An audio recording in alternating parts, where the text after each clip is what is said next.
নমস্কার, আমি মুকুলিকার রান্নাঘরে আরেকটিবার স্বাগত। আমি চেষ্টা করি পুরনো দিনের হারিয়ে যাওয়া রান্নাবান্নাগুলোকে খুঁজে খুঁজে বের করে করার।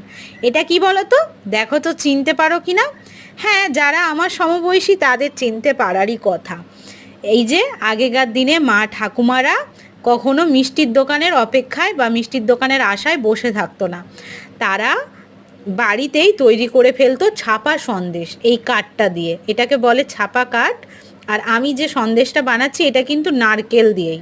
নারকেল কুড়িয়ে নারকেলটাকে বেটে নিয়েছি, চিনি দিয়ে যেরকম নারকেল নাড়ুর পাক বানায় সেইভাবেই পাক বানিয়েছি। আর অল্প একটু ছাপা কাঠের মধ্যে ঘি লাগিয়ে দিয়েছি। ঘি লাগিয়ে দিলে সুন্দরভাবে জিনিসটা ওঠে।